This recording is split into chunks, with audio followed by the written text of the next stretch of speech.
弟兄姐妹平安，感谢主，让我们在星期天的早晨，一大早我们就到神的圣殿，我们要来跟神来会遇。那我们在跟神会遇之前，我们要先来看来用一首歌，我们来敬拜我们的神。我们好不好？请起立，我们都是神的孩子哦。可能我们正在沮丧，我们可能正在过不去的关卡。但是神邀请我们举目向上望，神的孩子不要沮丧，举目向上望。神在天上不分昼夜，时时看顾你。岁月难就等到效力，他必照万事互相效力。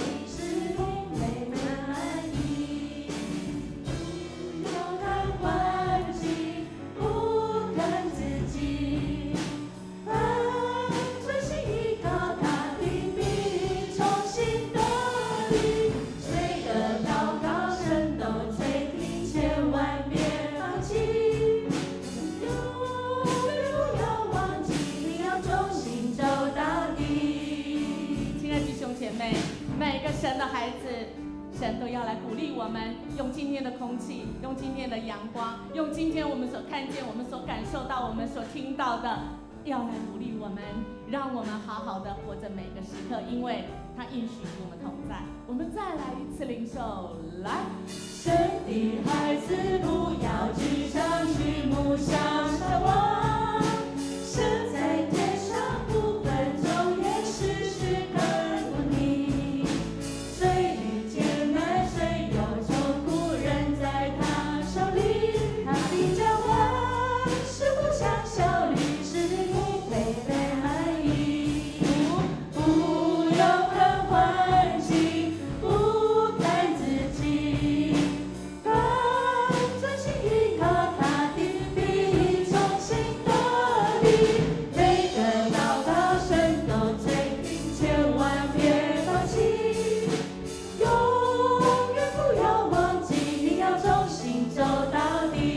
来继续，来，神的孩子不要沮丧，举目向上望，神在天上不分昼夜，时时看顾你。虽遇艰难，虽有愁苦，人在他手里，他必将万事互相效力，使你不被埋没。不要看环境，不看自己，凡内心等候他的，必如鹰翱翔。每个孩子在主爱中得享他爱心，永远不要忘记，你是神所爱孩子。神的孩子，神的孩子在主爱中得享他爱心，永远不要忘记，你是神所爱孩子。永远不要忘记，永远不要忘记，你是神所爱孩子。感谢主，我们不要忘记神，我们是神的孩子，我们的神永远不会忘记我们。我们从哪里可以知道？从哪里可以再次的确定我们是神的孩子？我们在想起，对呀，我是神的孩子，我怕什么？我的这个身份，我就有了一切。今天我们要看的16篇诗篇，很奇妙的，它分成5段，我们也要按照这5段来祷告。它的第一段其实就是创世纪。亲爱的大家，今天我们所领受、我们看到的一切，我们呼吸的一切，我们这神所创造的一切，就为了是要赐福我们，这一切都美好，而我们被造的时候更是美好，所以我们就来领受主创造这一切是要保佑我们，使我们可以有一个依靠，好不好？我们先来领受神的应许，来，请。神啊，求你保佑我，因为我投靠你。感谢主，我们用这样子的一句话想到创造，神的创造为了我们就来感谢，我们也来恳求主来赦免，因为我们在创世纪的时候，亚当夏娃，我们就因为分别善恶树，我们得罪了神，所以我们到神的面前，求主来赦免我们失了准，好不好？我们一起来感谢跟认罪。1、2、3，请！哈利路亚！主，我们感谢你，谢谢你在创造的起初的创造世界的时候，主啊，你就已经想到我们。主啊，那是几千年前的事情。主啊，我们每次想到这里，我们就满心感谢你，因为主啊，你不管我们在哪一个世代，我们活着，主啊，你让我们存活在这世代，主啊，就是你要保佑我们，主你要保护我们，主啊，这是你的心意，主啊，你要你所属的儿女们都可以来信靠你，主啊，我们用我们的心意来信靠你。哈利路亚！主，我们感谢你，谢谢你创造这宇宙万物一切的美好，甚至我们都是那个美好的。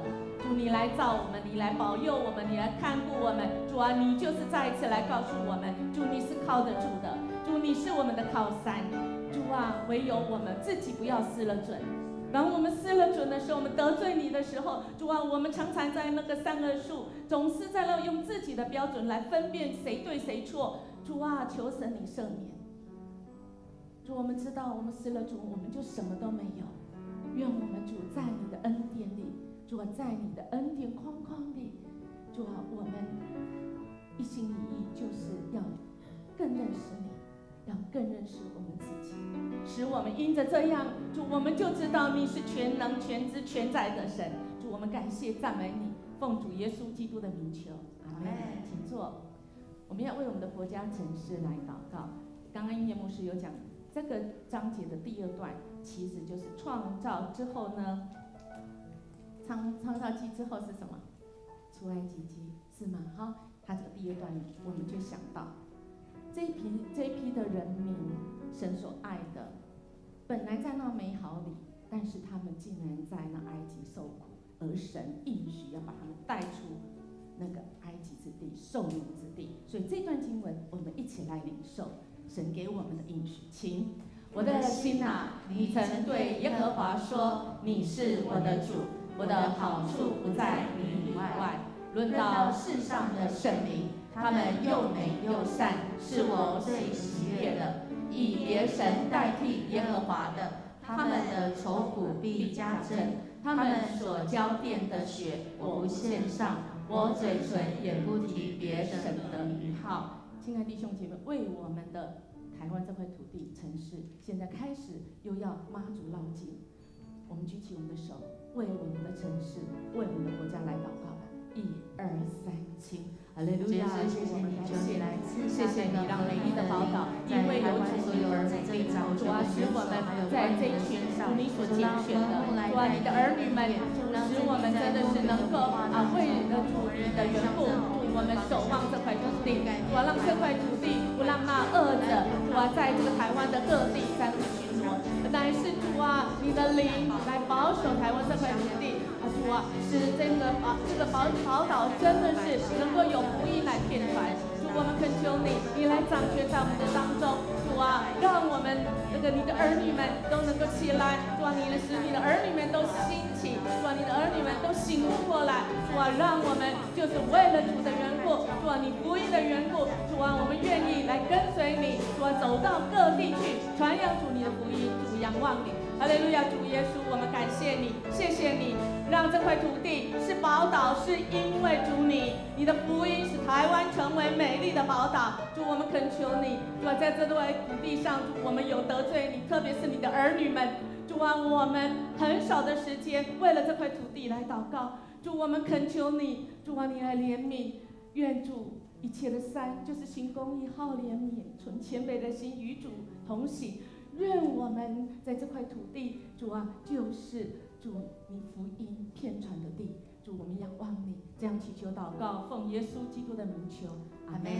我们继续来祷告，也来领受神的话，请。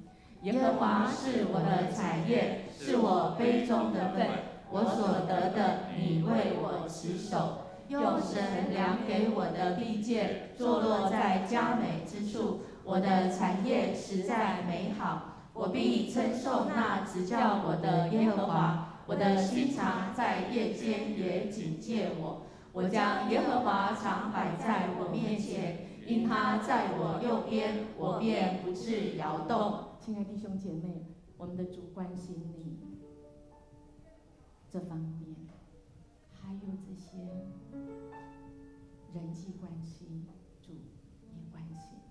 每一个方面，主都要与你同在，好不好？如果你有需要，尤其你信心软弱，或者是你觉得要跟另外一个人来分享分担，你可以起立。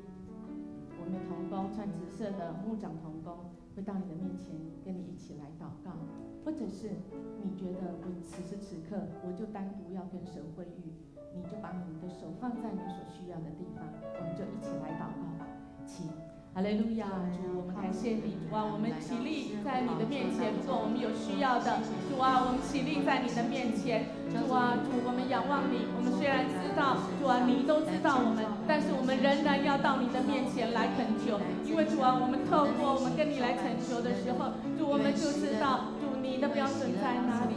我们就知道你的供应在哪里。主，我们谢谢你所为我们预备一切够用的恩典。主啊，谢谢你已经行一切美好的事情在我们的当中。谢谢主，哈利路亚！主，我们感谢你，谢谢你为我们预备一切够用的恩典，使我们在这世上虽然有苦难，但是主你已经胜过这一切。主，你使我们身心灵都能够健壮，继续走主你赐给我们前面的道路。我们这样祈求祷告，奉耶稣基督的名求，阿门。我们要继续为我们主日来守望，我们一样来领受神给我们的应许。请，因此我的心欢喜，我的灵快乐，我的肉身也要安然居住，因为你必不将我的灵魂撇在阴间，也不叫你的圣者见朽坏。你必将生命的道路指示我，在你面前有满足的喜乐，在你右手中有永远的福乐。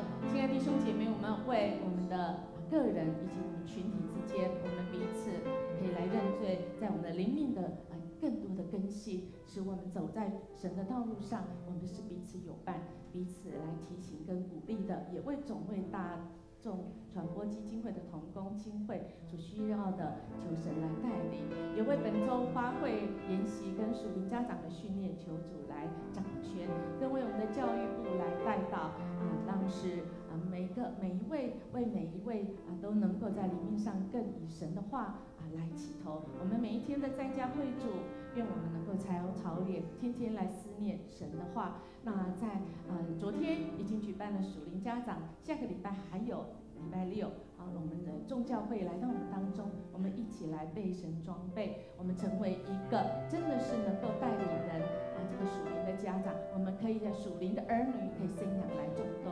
我们也为求主来保守每一个在教育部的同工身心灵能够健壮，好不好？亲爱的弟兄姐妹，我们起立来为我们今天的主日以及教会的各样的事工，我们一起同心来祷告。1、2、3，请！哈利路亚！主，我们感谢你，谢谢你在复活的之后的第一个主日，主啊，我们一起又聚集在你的面前，主啊，我们用我们全人全心全意，主到你的面前来全心敬拜你。主啊，这个地方是奉你的名所设立的迦南基督长老教会。主啊，我们所计划要做的一切，主啊，我们就是要使人，主啊，真的是不只成为信主，我们更成为门徒。主啊，我们能够将主的福音，主啊，我们能够传递到这个社区的每个地方。因为主啊，你不愿有一个沉沦，你乃愿人人都能够得救。谢谢主，复活的主，我们感谢你。在复活之后，主啊，主你复活，让我们有这样子的盼望。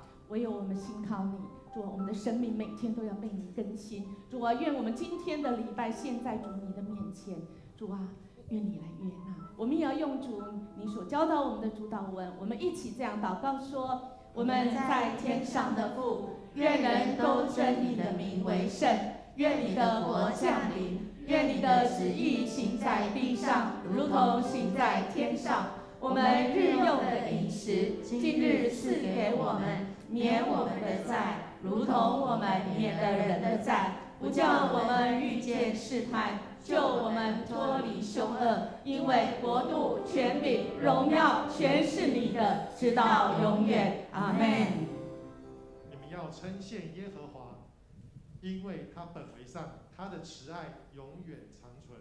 但愿人因耶和华的慈爱和向他和向人所行的奇事，都称赞他。让我们一起预备心来赞美他。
让我们继续来赞美神，赞美荣耀圣洁的神。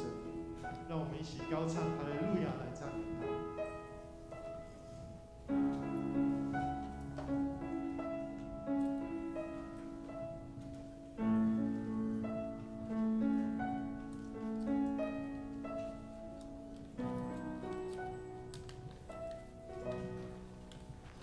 我敬拜你，荣耀的天父，无人能与你相比。我敬拜你，圣洁的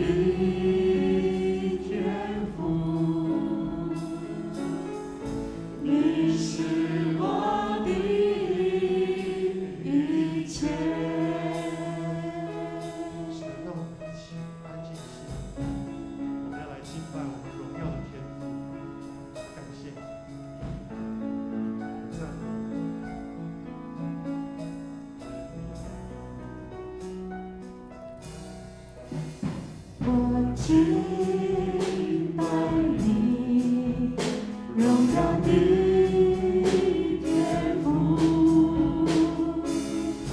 无人能与你相比。我敬拜你，圣洁的天父，你是我的一切。I will sing hallelujah， 全心来赞美你。I will sing hallelujah， 你与我同在。I will sing hallelujah， 全心来赞美你。I will sing hallelujah， 你与我同在。在你没有难成的事，高山低谷你都同在。我的依靠，我的磐石，你与我同在。在你没有难成的事，高山低谷你都同在。我的依靠，我的磐石，你与我同在。你与我同在。I will sing hallelujah， 全心来赞美你。I will sing hallelujah， 你与我同在。I will sing hallelujah， 全心来赞美你。I will sing hallelujah， 你与我同在。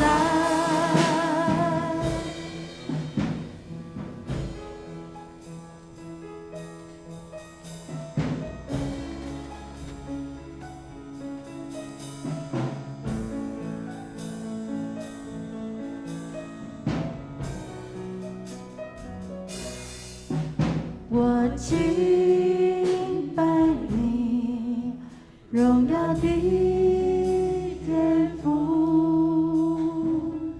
无人能与你相比。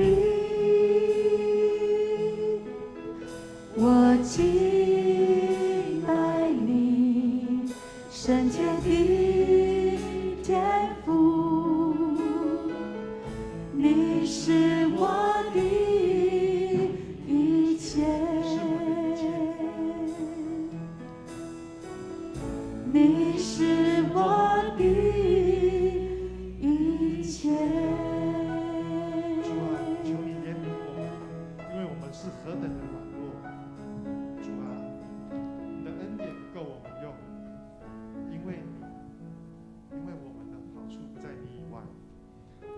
呼求你的时候，求你用爱的双手来环抱我们，因为你是我们的唯一所有。求你用你的爱来医治我们的心。这样祷告，奉耶稣基督的名，阿们。在泥泞山谷中，你领我走出来，我跌跌又撞撞，是你扶我站起来。我满身是伤痕，你将我抱起来，我在你的怀中苏醒过来。耶稣的爱医治了我的心，破碎的生命完整起来，心中有燃起光明的期待，再一次勇敢将自己敞开。耶稣的爱刚强了我的心，星星的翅膀再飞起来，飞越每一个高山和低谷，感谢耶稣医治的爱。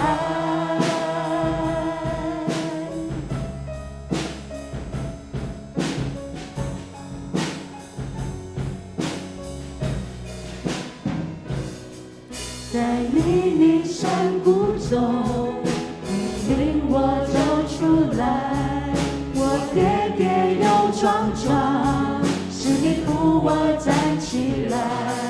我满身是伤痕，你将我抱起来，我在你的怀中苏醒过来。耶稣的爱医治了我的心，破碎的生命完整起来，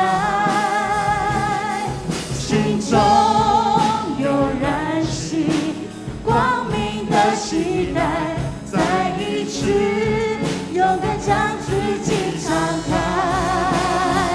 耶稣的爱刚强了我的心，星星的翅膀再飞起来，飞越每一个高山和低谷，感谢耶稣医治的爱。耶稣的爱医治了我的心，破碎的生命完整起来，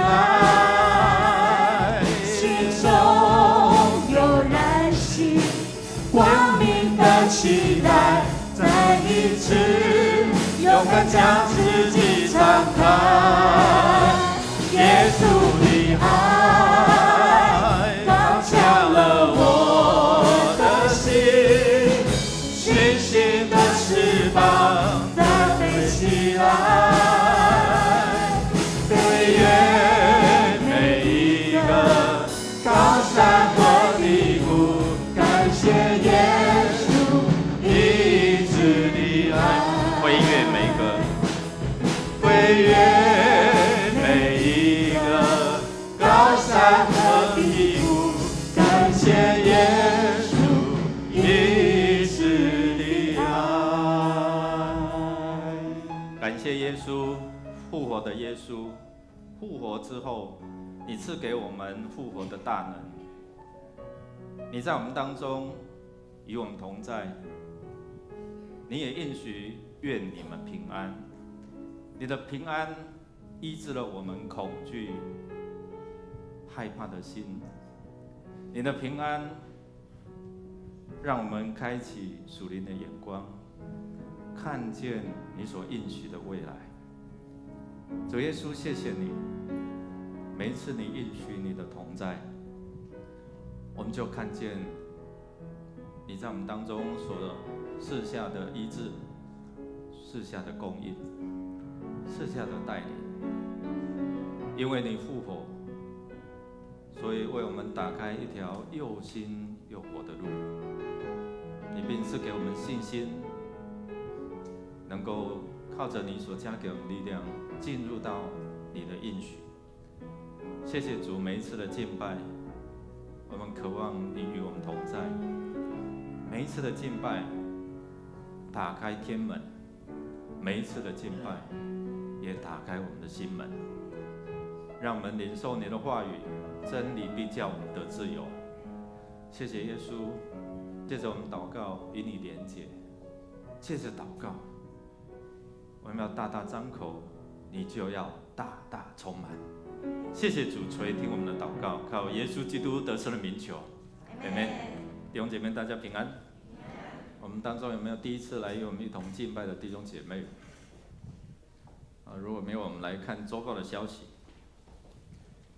今天是总会锁定大众传播的奉献主日，我们请兄姐来关心代祷与奉献。我们5月2号也会举行今年度的第3次圣礼典。那要受洗的请在4月18号前向牧师或是行政干事来报名。我们2021年的和会手册刊物表已经在2楼的招待桌你有需要你就可以领取。因为疫情的关系我们用过的周报请我们直接带回家不要再留在教会。如果你觉得你不需要纸本我的教会 APP 里面有苹果的也有那个 Android 这样的一个 QR code 应该在我们的周报上面，你可以扫描然后加入这个我的教会 APP 里面，也可以看到我们的讲道的录影或者是在家会主，还有电子周报还有一些的圣经灵修小品请大家多来利用，我们可以减少这一些的资源那因疫情的关系，请我们进入到教会一定我们都有名牌吧？如果没有名牌，表示可能是新来的或者是你已经有丢掉。那这样我们比较能够知道我们弟兄姐妹出席的状况如果没有来，我们要透过我们的小组来进行这样的一个关怀所以请大家务必落实这样的一个刷卡实名制这样彼此，因为我们人越来越多，所以彼此要认识也越来越困难一点。那为了要让牧师认识，或者是我们的组长认识请我们务必带上你的名牌。我们2021年的阿嘎培儿童夏令营将于7月5号到7月10号来举行现在已经开始招募童工了欢迎我们家中如果有一些年轻的朋友年轻的子弟也可以鼓励他们投入儿童的这个服事那可以扫描这个 QR code 来进行报名。今天下午3点半，在台北中会文山教会会举行许成凯牧师就任第4任的牧师暨社教130周年的感恩礼拜。我们在祷告当中来祝福他。在第一组的柯义静姐妹就是李建慧弟兄的太太，于4月7号蒙主恩召安息主怀，享年58岁预定在4月24号早上10点在桃园殡仪馆举行入殓11点火化，下午1点半会回到教会举行告别礼拜，下午4点会举行安放礼拜。那4月22号晚上8点会在我们教会的7楼举行家庭的安慰礼拜这个家庭可能比较久没有来，在我们当中，过去是在第一组那比较没有来，我们更要参加更要来关怀让他回到神的面前那愿主来安慰遗嘱。他有2个孩子哦，2个孩子哦。我去处理的时候，孩子哭得很伤心，因为跟妈妈的感情非常的好哦。那我们在祷告当中来安慰这个遗嘱。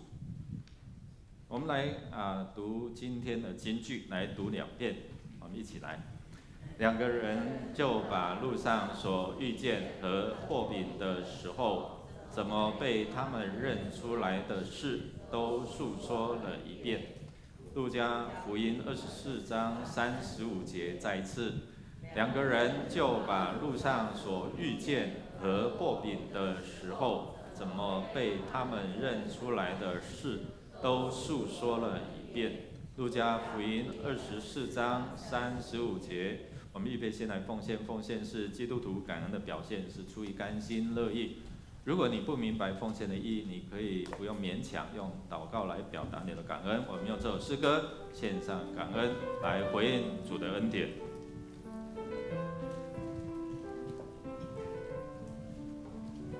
献上感恩的心，归给至神全能神，因他赐下独生子主耶稣基督，献上感恩的心，归给至神全能神，因他赐下独生子主耶稣基督，一起站立。如今软弱者已得刚强，贫穷者已臣服主，都因为主已成就了大事。如今软弱者已得刚强，贫穷者已臣服主，都因为主已成就了大事，感恩，感恩，感恩。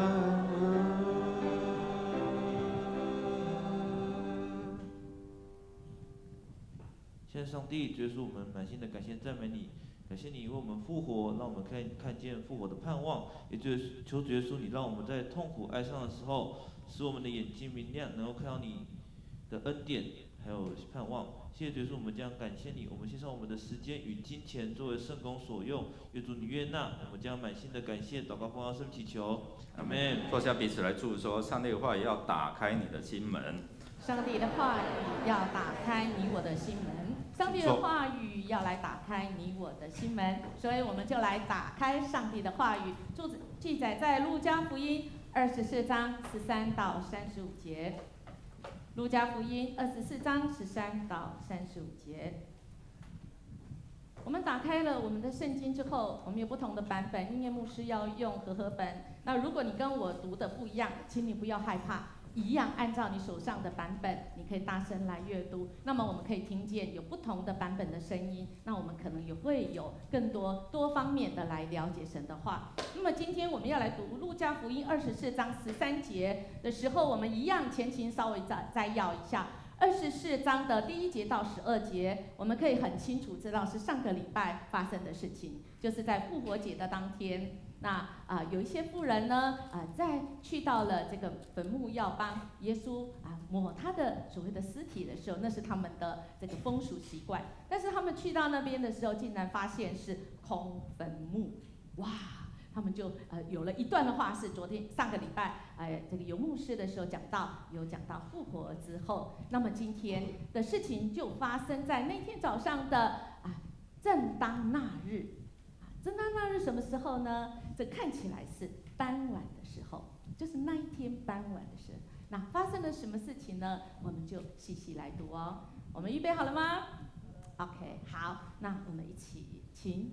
正当那日，门徒中有2个人往一个村子去，这村子名叫以马忤斯，离耶路撒冷约有25里。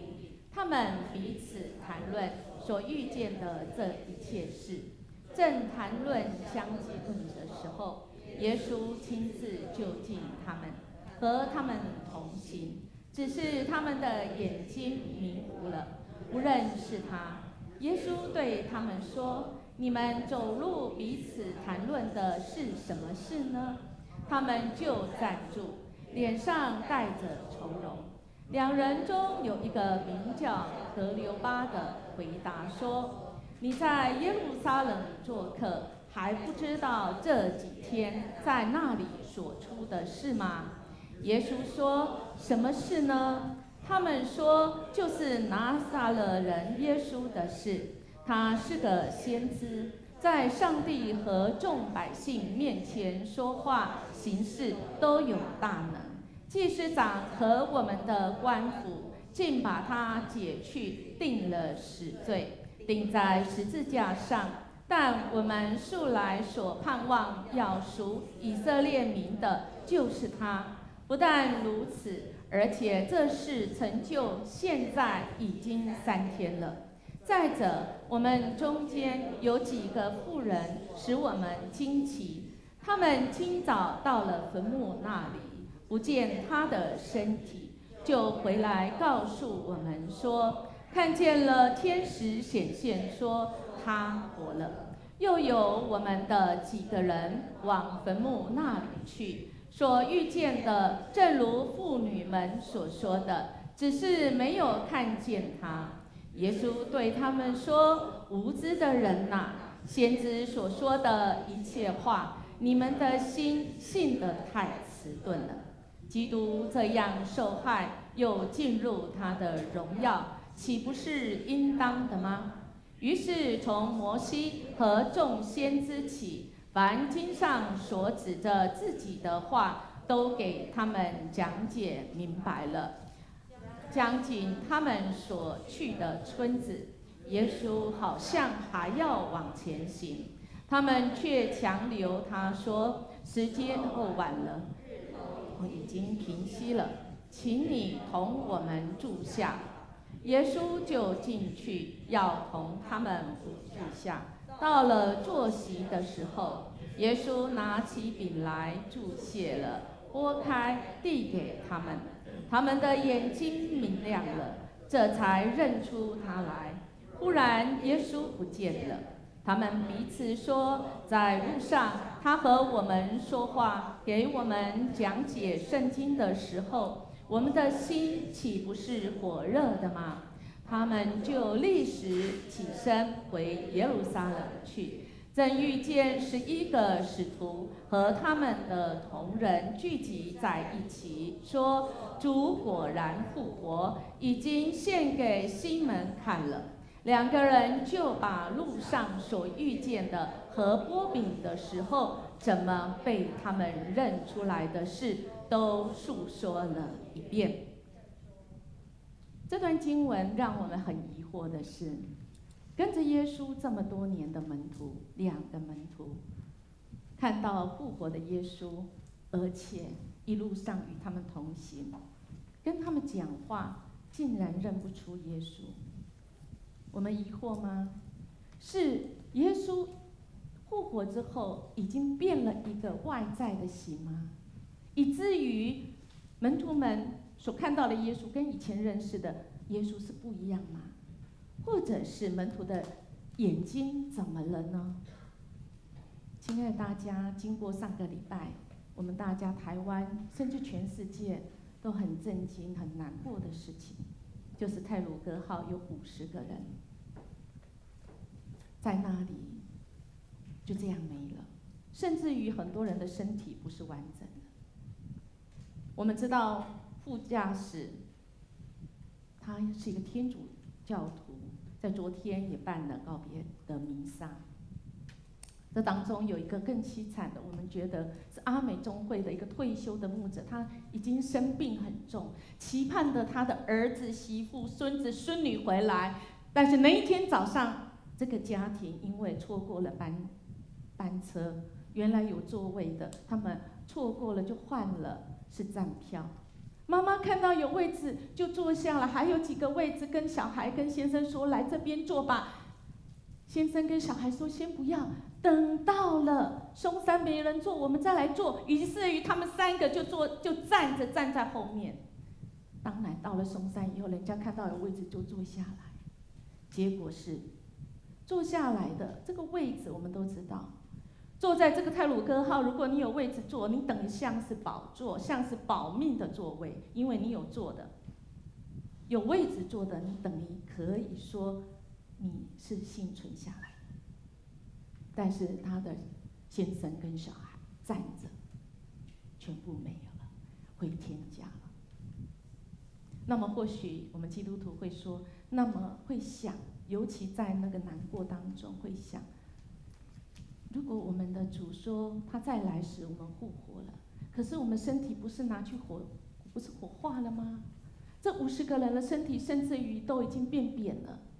是那个修复师让他们好像就再修复起来。那么我们复活的时候，我们已经去天上的家人，他是什么样的形体跟我们来相认？会不会我们到时候不认识他了？因为那是50年以后的时候，他们还认得我变老的时候吗？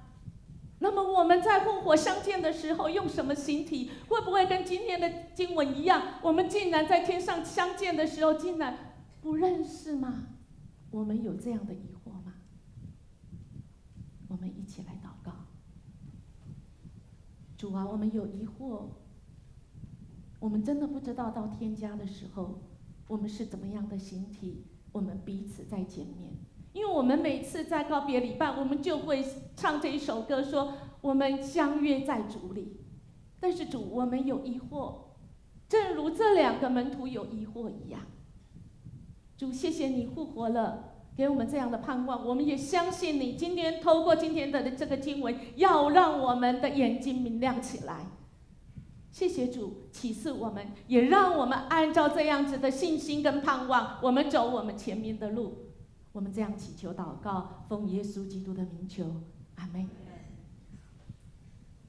我们急着要出门，我们总是会想，我等一下要坐捷运，我等一下要坐公车，我等一下要买这个，我等一下到办公室以后我要开什么会，匆忙的出门到楼下骑摩托车的时候，就会发现，哇，钥匙掉了，怎么钥匙不见了？于是冲回家去看我的钥匙在哪里？你的家到处找就是找不到，结果钥匙在哪里？在口袋吗？又没有在哪里？没有在摩托车上面，又冲下去看，没有在摩托车上，在哪里？家人很莫名其妙的，会一直看着你，和非常疑惑的，不是就在桌上吗？亲爱的大家，您刚才也没看到在桌上，对不对？有人猜在摩托车上，有人猜在哪里？我们都看不见，何况那惊慌失措、心中有满事情的人，他当然看不见，钥匙就在桌上。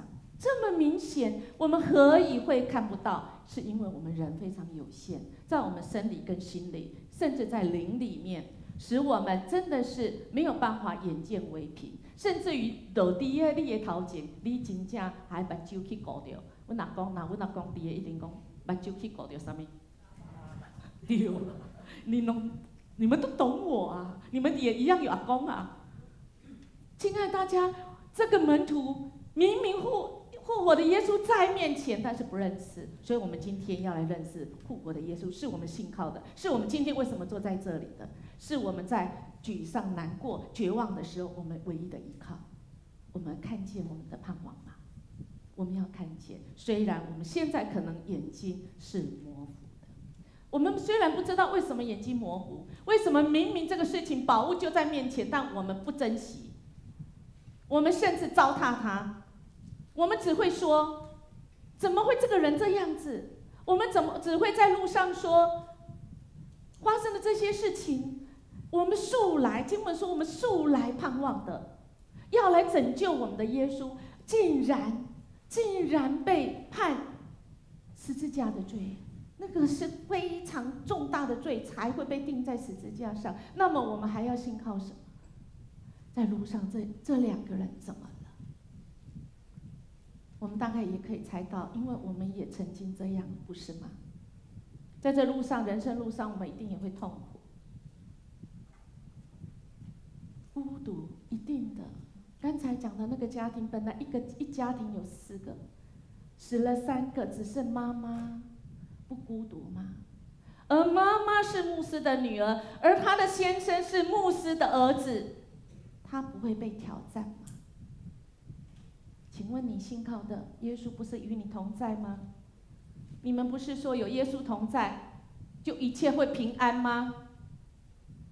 不是说耶稣受的刑罚，我们有平安吗？耶稣所受的鞭伤，我们可以得医治吗？何以我今天还在这里病恹恹的？我们会渴望知道答案，我们会悲伤，我们会困惑，就像这2个门徒一样，我们甚至我们会伤痛。虽然我们不认识那50，或者是你认识，但我们心还是非常的痛。耶稣知道他们的痛，耶稣知道你我的痛，所以经文说耶稣就走过来跟他们同行，一起走哦。耶稣主动的哦，所以耶稣知道你我的，亲爱的大家，你现在什么情况？叶牧师不知道，因为我可能眼睛模糊，我没有那么厉害。但是耶稣知道，耶稣与他们同行，耶稣也与你我同行，主动的来。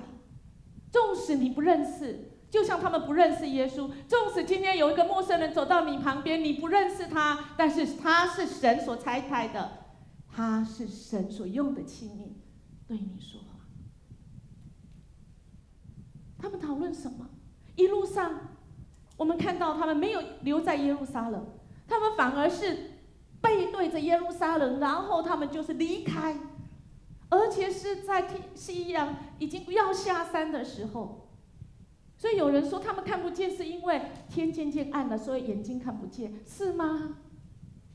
在怎么黑的夜里，你熟悉爱你的人，你一定认得，怎么会不认得？或许有人说他们就是太难过了啦，一直掉眼泪。亲爱的大家，当他们在谈论的时候，他们心中是疑惑，甚至于有一点要吵起来的。他们谈论的相问的时候，怎么样相问？我们一定会怀疑，神的子民。牧师的儿子跟女儿怎么会遇到这样的事情？我们心中会在那彼此问来问去，疑惑来疑惑去。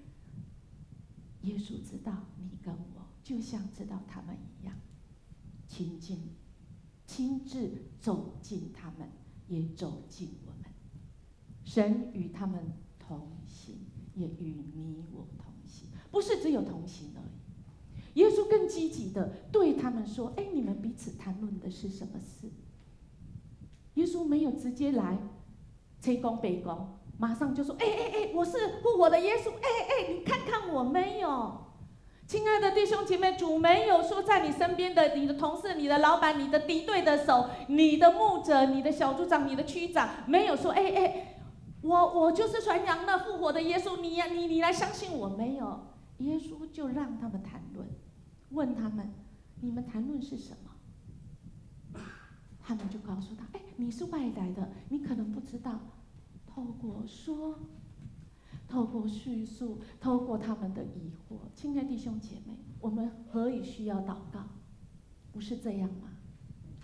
我们用神的话语来祷告，是因为神不懂，没有用他的话，那个应许、那个应验的门就不会开，因为用我们的话。”不够圣洁，是这样吗？不是。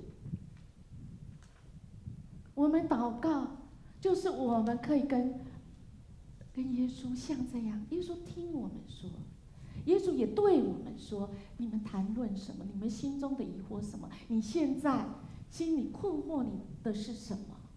你需要解决的问题是什么？”一问一答。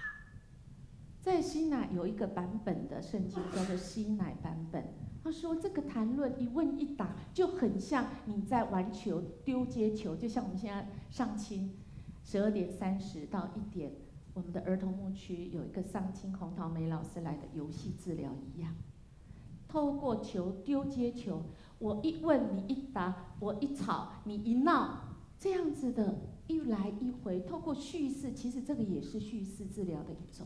你必须说出来。所以，亲爱的大家，当我们祷告的时候，我们不只用神的话语来照着念而已，不止。神要你说，孩子，你真实你心里的感受，你要跟我吵架都没问题。我要是听你怎么说，因为在这个说出来的当中，心里就会明亮起来。不信，我们来试试。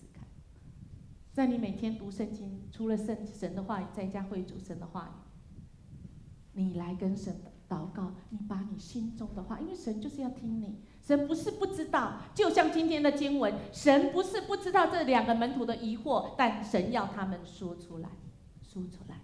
所以，亲爱的弟兄姐，当我们把我们的困惑，我们祷告说出来的时候，神就让你的眼睛明亮。什么叫做明亮啊？明亮就是说，原来。就像刚才那个钥匙就在前面，但你不知道那个钥匙是能够开启宝藏的，而你去找所有的东西。我们的人生的动力从哪里来？我们说现在年轻人就是没有动力，没有盼望，什么都不要，无欲啊，我就活着就好了，我懒散，我就是打工就好了。何以没有动力？何以我们要说你来呀，你来信耶稣，你立即就会怎样？有动力。亲爱的弟兄姐妹，那我们可能要先看看我们的动力来源是什么。如果你的动力来源，你的孩子或你自己，你是害怕，那么他不会怕太久，他可能一段时间，他到了高中以后他就不甩你，因为他不怕。有可能是他的欲望，我想要 iPhone， 我想要成名，我想要有名声，我想要有第1桶金，那也不会长久，因为等你有钱人自杀的原因是什么，我们都很清楚。因为那个绝对不长久，没有办法让你的眼睛明亮。或许你也会讲说，那就是别人的期待，我的父母期待，我就符合他们的期待，我符合别人的期待。很抱歉，如果你只专注在这里，真的也不长久。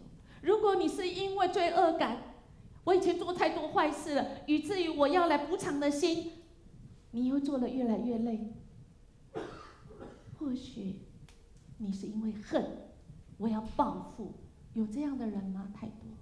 但如果是这一些都不会长久。你没有动力，你的动力来源只有一个是爱。有一个年轻人，他们夫妇2个人，有生了1男1女。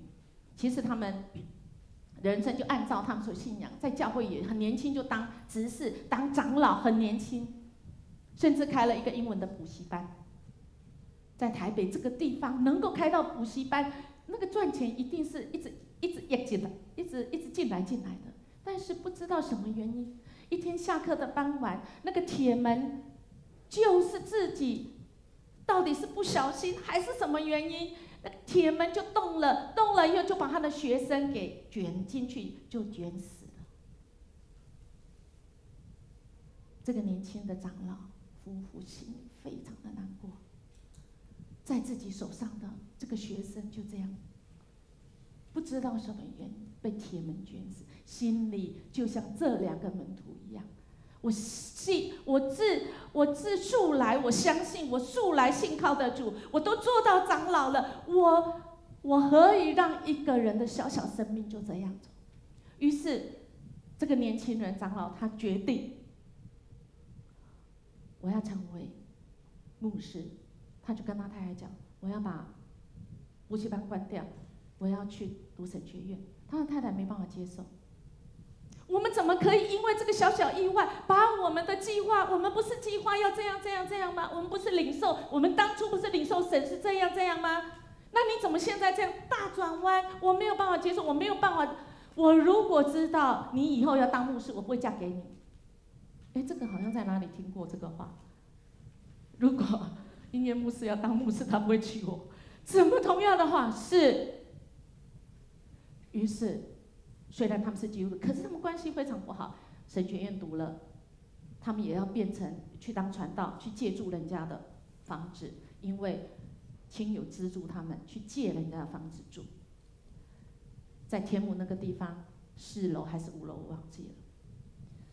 这个妈妈先生后来受派到东区当传道，于是他在天母，他的太太还没有办法，都已经神学院3年毕业，还没有办法接受，都当传道娘，他也不接受，因为他就是在天母的地方，他就是照顾他的儿子跟女儿就好。有一天，他带他的女儿要去接他儿子在睡觉，他舍不得叫醒他的儿子，因为他儿子还很小，只会爬，还在睡得很安稳。他去接，马上就回来，不用10分钟，就在路口。当他去接以后回来的时候，发现不得，所有的邻居通通往上望，望向的是他住的地方，而是那个他住的地方那个 hisaji 那个遮雨棚上面竟然一个会动的东西，什么东西？他的小儿子竟然从他家阳台已经咚掉在哪里？遮雨棚。请问小小的孩子，你要叫他不动，困难还是容易？下面有一大堆的人，到底要叫他不要动，还是到底要怎么样？这个传道娘一看到这个情景，腿软，只能跪下来。主啊，救他，救我的儿子！因为很怕这个孩子一好动，就他这样就掉下去了。赶快拿着钥匙叫消防队的人从那边赶快开门到窗户那边捞起他的小儿子，只会爬，竟然他可以爬过窗，爬过门，爬过那个女儿墙的小洞，然后穿下去还掉下去。这个传道娘眼睛亮了，主啊，我知道我活着，我知道，就像今天的经文，耶稣把经上的都解释给他们听。怎么样解释给他？从他们懂的，从旧约先知，今天的经文说，从先知到耶稣他所做的一切指向耶稣要成就的，他都跟他们解释。其实很简单，圣经其实要讲一个字叫爱，2个字叫什么？关系。3个字叫什么？3棵树。为什么说3棵树？在创世纪的时候，2棵树，一个是分别善恶的树，以至于我们得罪神，因为我们想当神，我们以自己的意见为意见，我们得罪了神，然后神就赶快把另外那棵树怎样？生命树赶快给它围起来，不再让人去摸。为什么？那你这么小气啊？犯一点错就不让人家去摸吃生命树？因为神爱啊，你是得罪神的，你还没有拯救，你如果吃了那个生命树，你会永远都是在罪中哦，没有解哦。所以何以会把生命树给它锁起来？那生命树什么时候出现？启示录因为经过中间这棵树，什么树？上个礼拜，耶稣被钉在什么树？枯木树做的十字架，拯救了我们在善恶树所做的犯的罪。因着枯木这棵树，我们得解了，我们得着神赦罪，使我们这个时候可以有生命树，可以永恒的盼望。耶稣把这些跟他们解释，他们懂了。经文说，耶稣又跟你们信的太迟钝。亲爱的弟兄姐妹，我们的耶稣有跟我们说，我们的信的太迟钝吗？今天基督为你我受害，也进入那荣耀里，而且他已经复活了，好不好？我们跟耶稣所说的一样，我们常常读在家会主，虽然今天在家会主比较晚放上去，但是我们仍然可以在什么时间我们都能够读。我们读神的话语，从过去创世纪一直读一直读。如果可以，我们可以读2年3年，可以读一遍，因为神的话语使我们的心可以知道有根有据。虽然还没有认出来，但耶稣因着他们的恳求说：“你跟我们同住啊！”耶稣就住下来。亲爱弟兄姐妹，耶稣也要跟你同住，只要你邀请他。就像这2个门徒，他们说：“你可不可以跟我们邀请你住下来，跟我们一起住？”耶稣愿意的。耶稣像我们的朋友一样。我喜欢这个哲学家说的，朋友就是不是在你的前面，也他跟不上，也不是在你的后面，而是在我们的旁边。亲爱的弟兄姐妹，我们的主就是在我们同行，就是与我们同进住。只要主拍你的心门，你愿意开，因为这个门外面没有手把，神尊重你，只要你愿意，主邀请你，你愿意开，主愿意与你同住。就像今天的经文，耶稣进来，与他们同住以后，你会觉得很奇怪，很莫名，觉得耶稣很没有礼貌。你是做客的呢，你怎么做客以后进来就拿饼来祝谢？这是谁的工作？主人还是客人？主人。所以我们可以知道，这2个门徒因着耶稣当作主人，拿起饼来祝福，拨开递给他们，他们眼睛就明亮了。亲爱的弟兄姐妹，如果你的生命只有让主进来，然后你闪一边去，耶稣不是你一家之主，不是你生命中的主，你不容许主拿起饼来祝福递给你们，那对不起，我们的眼睛还是没有办法明亮的。今天耶稣进入这个家，与他同住。耶稣进入你的心，与你的心同住，与让主来当主权，让主当主人，拿起饼来，神的话语，神的恩典所预备的祝福拨开，递给他们，递给你们，以致我们眼睛就明亮，我们就知道什么是我们人生的目标，以致我们知道我们人生当中我们哪里失了准，缺了教，需要主临在。每一次耶稣拨饼，每一次举杯，就是表明了神的同在。认出来之后，哇，耶稣就不见了。当我们好像感觉现在耶稣没有在我们身边一样，我们的主是升天的，可是我们可以说主没有与我们同在吗？不能，因为我们每次读神的话语，我们心里不是火热的吗？刚才我们敬拜团带的歌，我们不是火热的吗？我是火热的，因为如果没有圣灵在我们当中，如果没有神在我们当中，我们不可能火热的啦。我们的火热也不会持久的。亲爱的弟兄姐妹，我们的神虽然现在看不见，但他就在，因为他在我们里面，所以我们看不见。就在我们火热，每次读圣经敬拜的时候，我们每次服侍的时候，那一股劲，我们每一次都说：主啊，我愿意，我回应你。主啊，我虽然在那挫折中，但我怎么感觉很平安？虽然没有力气，但我怎么还是觉得，还可以重新再来啊？我活着就是有盼望啊！主啊，我有属天的盼望，那是永恒的盼望。怎么还有这种力量啊？于是他们彼此说，怎么样彼此说？因为他们不在那个原来的地方，他们反过身，赶快回去耶路撒冷。赶快回去耶！他们不是才从那里出来吗？他们不是才逃走吗？但是当他们眼睛明亮之后，马上盘头，停止再远离神，而回转，快速回到耶路撒冷去，甚至于告诉门徒说。他们想告诉门徒说，他们遇见了耶稣，耶稣与他们同行，他们同住，还拨饼，而门徒却告诉他们什么？我们的主果然复活了。他们彼此说，亲爱的弟兄姐妹，我们需要彼此说好吗？我们需要在小组里面，为什么我们需要小组啊？做礼拜的好啊，我们看那个直播就好啦。不一样。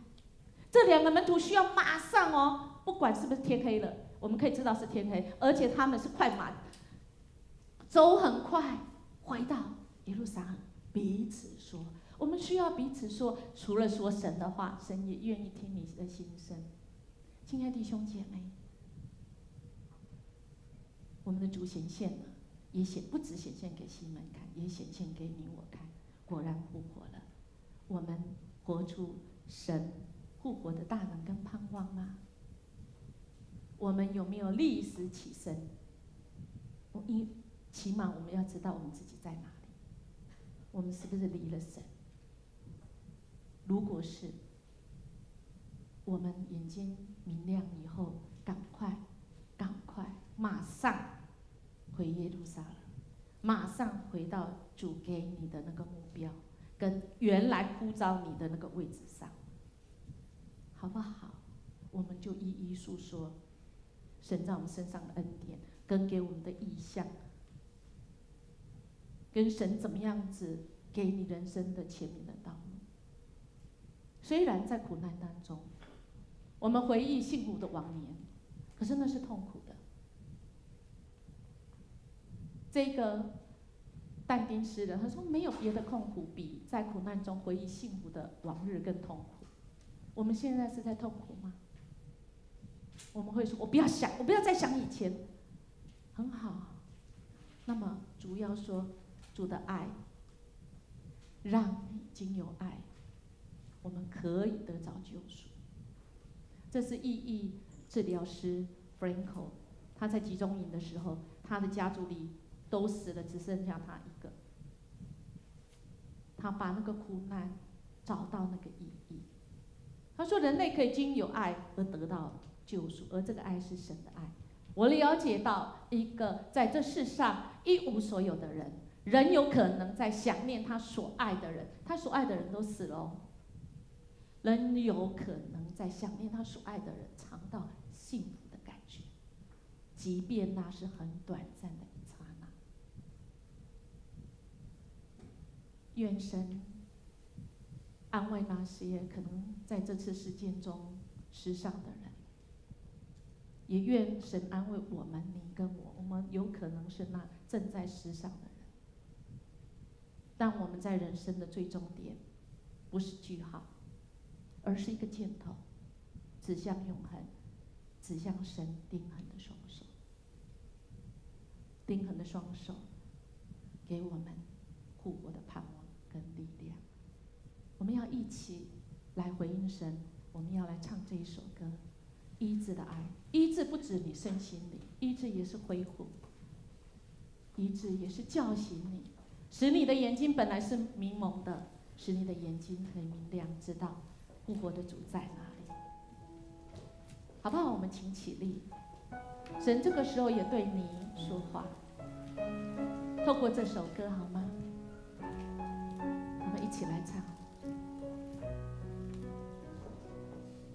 在你的山谷中，你领我走出来，我跌跌又撞撞，是你扶我站起来。我满身是伤痕，你将我抱起来，我在你的怀中苏醒过来。主的爱医治了我的心，破碎的生命完整起来。心中又燃起光明的期待，再一次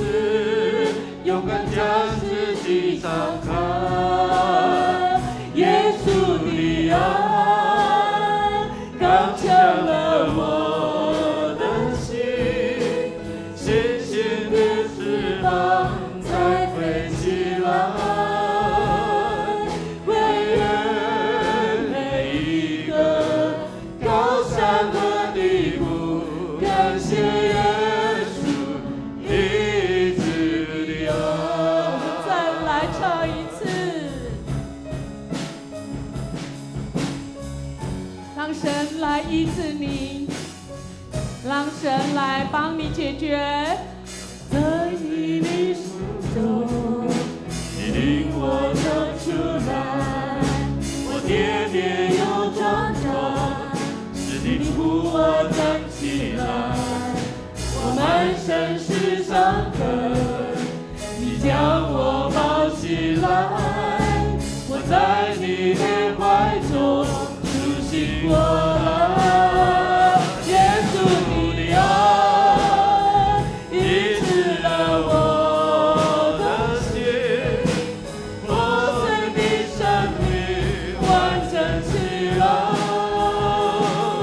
心中有燃起光明的期待，在意识勇敢将自己张开。耶稣的爱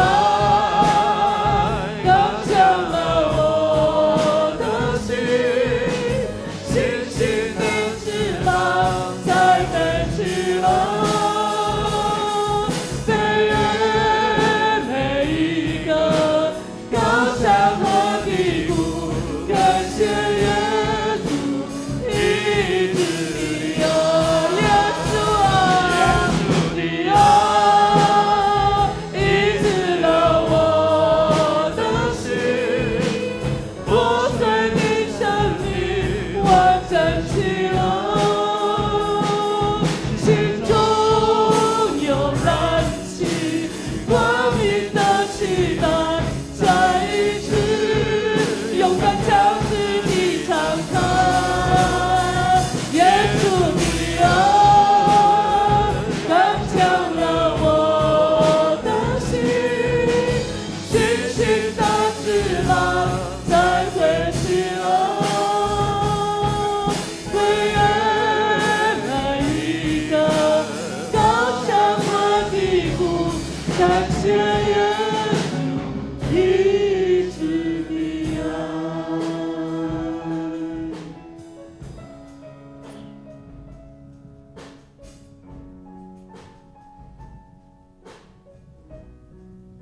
使我们的心可以跳动的主，我们感谢你。在我们人生很多时刻，当我们正激动，我们正被你鼓舞，我们正处在那个高峰，我们正是说主啊，我愿意献上我们自己，在努力的时候，主，我们突然掉落下来，就像这两个门徒一样，我们素来盼望的，我们一时都没了；我们素来努力的，一瞬间都没了。剩下来的只有我们的心脏还在跳，甚至于主，你知道，我们最亲爱的人现在连心脏都不跳了。他还没得救，他还没有信主，怎么办？而我已经信主了，将来我是不是跟他分别两地？我怎么跟他再相会？或者是我最亲爱的孩子，我的亲人，我的家人，我的父母，他们就是不信主。我们知道人生会有据点，但是没有信主的人，真的人生最后就是据点。可是我们呢？我们是神的儿女，我们的人生最后是一个箭头，是指向耶稣的钉痕手。神抱起我们，但是主，你知道我们的心。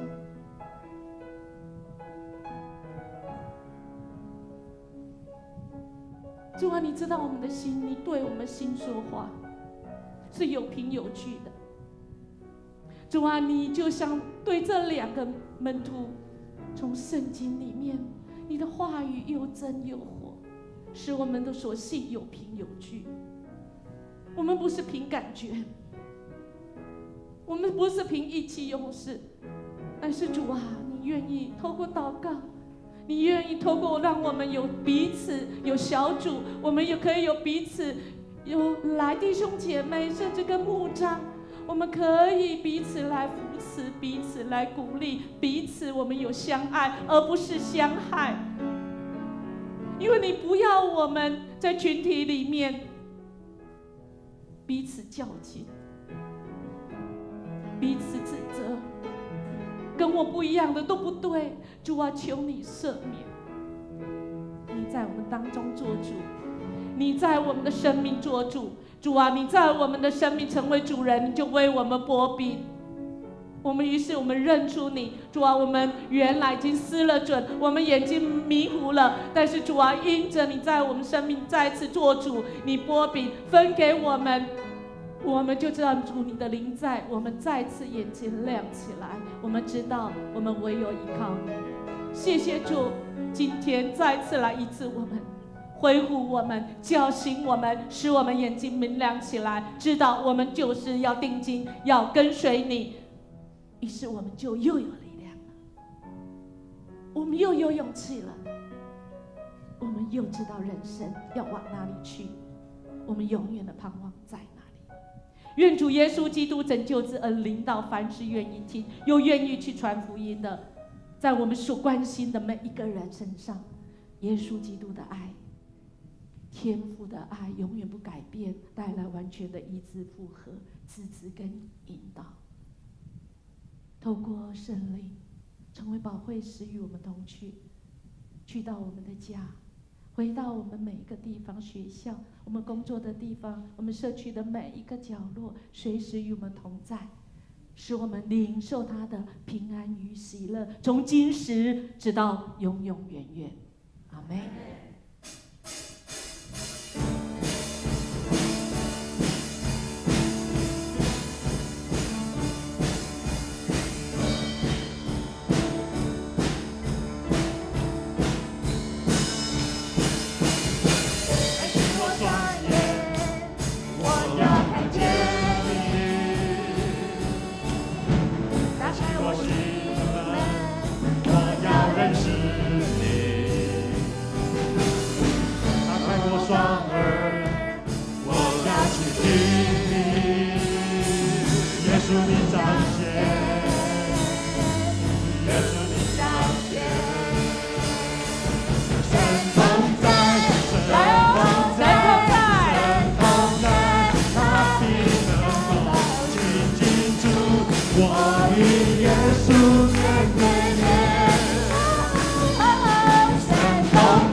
感谢主，我们这个礼拜都要一直是惊喜的，哇哇哇哇哇！神祝福大家。